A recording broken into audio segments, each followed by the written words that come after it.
This is an overview of my live rig. So I have input tracks over here, electric guitar, acoustic guitar, nylon string guitar, 12-string guitar, also vocals, and an aux input.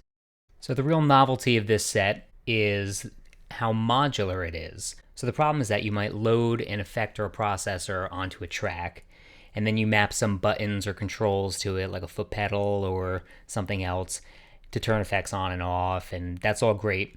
But then down the line, you might decide to change the effect or swap it out completely, and sometimes those mappings get all messed up. So this patch really has everything mapped to controls. So here are the global controls. A series of buttons, and each button gives you the ability to look through every single device inside of this set and map some sort of control for it. For example, the clean guitar, I have it set up into preamp effects here. So there's a master input gain, a rack of tremolos, a rack of chorus effects, and then the amp settings, a rack with different amps in here, post effects, a rack of delays, a rack of reverbs, and then some gear here at the end. So that's just for the clean channel of guitar.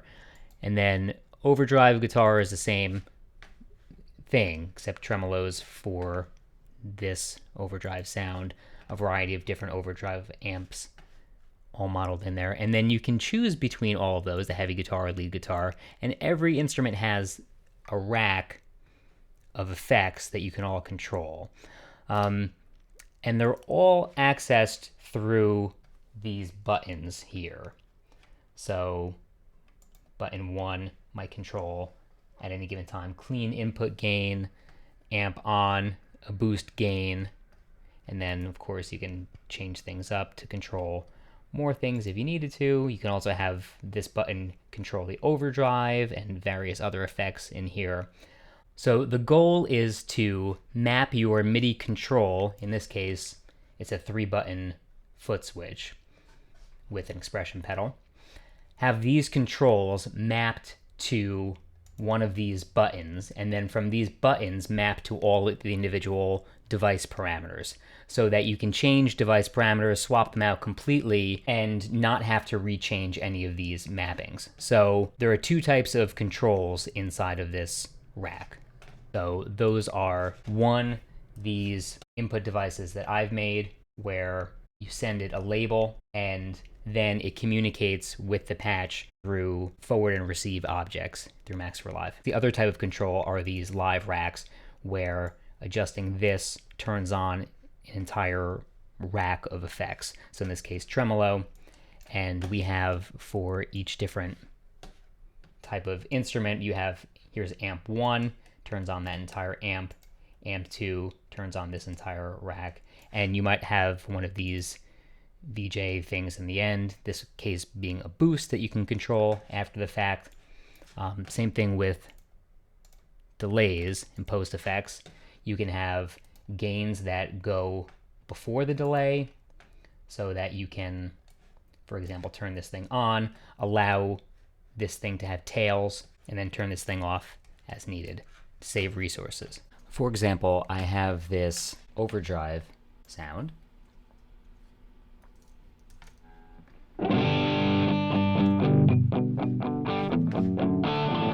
I have the expression, the drive, from the main button always mapped to amp 3 expression.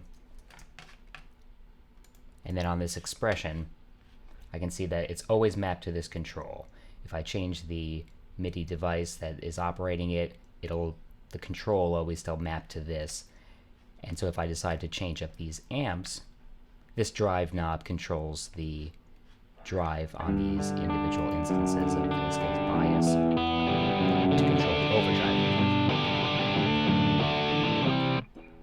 So I can change those effects at any time, and I only have to map one parameter to one control, but it doesn't change any aspect of the way my rig operates. It's the same thing, for example, with any of these devices that I've made, like the one in front of this delay. I have a lead delay sound, specifically for this song.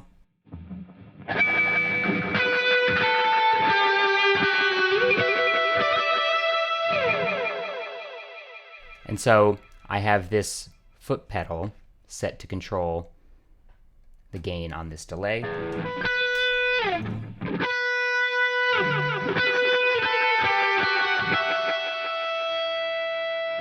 So I can do patch switching if I needed to. And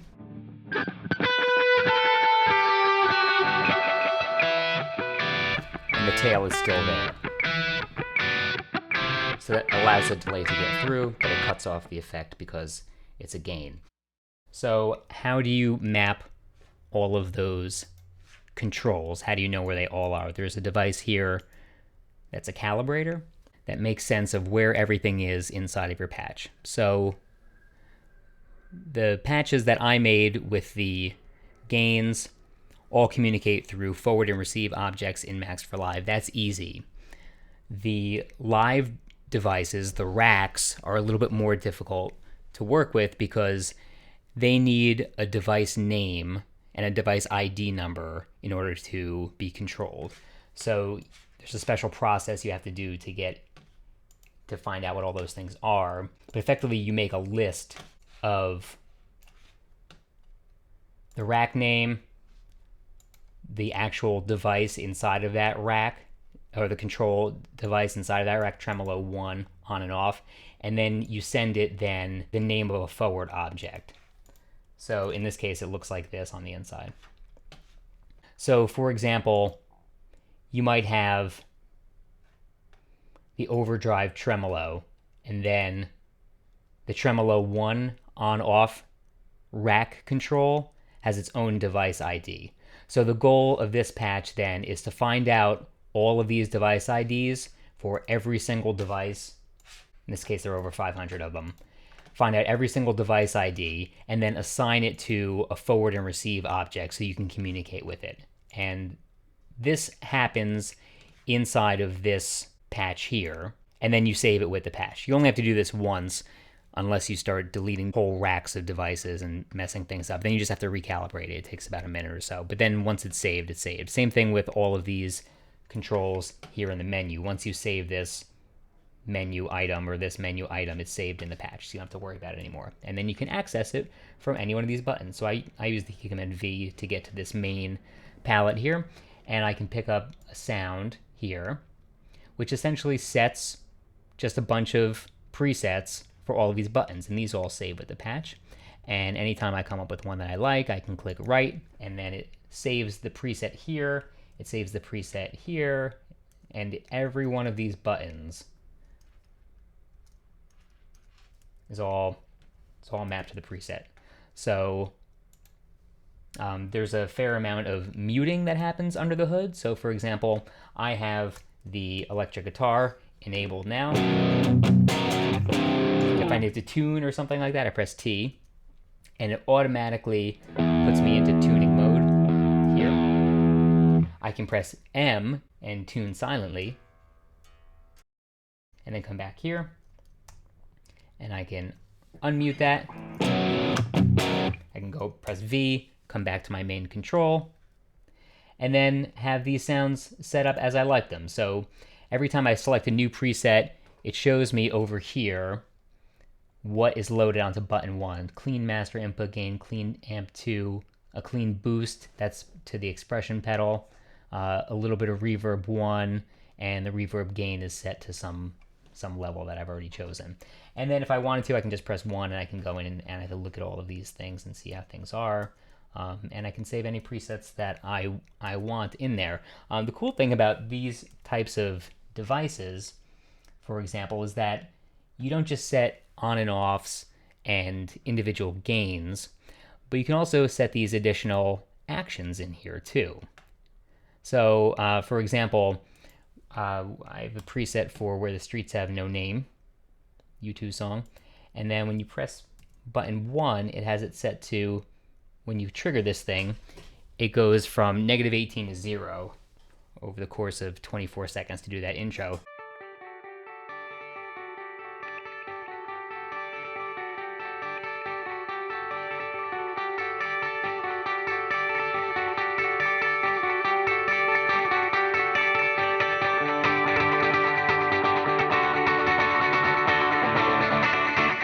And of course, every single device in here can be assigned, so you can just keep adding things as you like and build your sounds accordingly.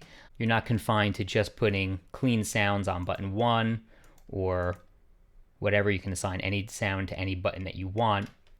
And then if you decide that you want to change this thing out later, the actual control device, it's really only receiving MIDI input and then clicking one of these buttons. I can just come up with a new MIDI controller as I want and map it to buttons 1 through a billion. Doesn't quite matter. I can just keep making more versions of these buttons.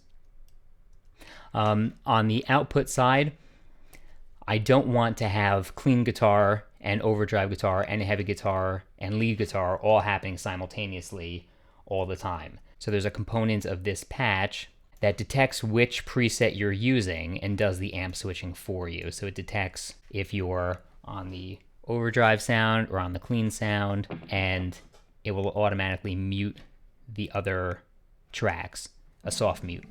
I can of course disable that if I wanted to.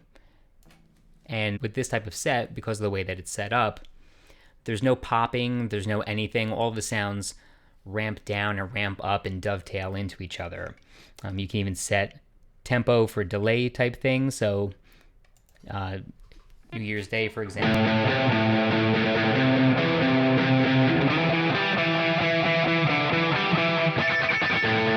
All the tempo aspects are mapped to this tempo button here, so the delays will match that time. You can assign different vocal effects to it at the same time too. The outputs are mapped to these aux sends over here. So these are all the electric guitars, these are all the vocals, these are all the acoustic guitars, and then they go over here to the stage monitoring. This also goes to my in-ear monitor, and from these outputs here, these go directly to the front of house. So electric guitars come out here, and I can always change these things later on if I needed to. So it's a completely modular system, and I hope you've enjoyed looking at this.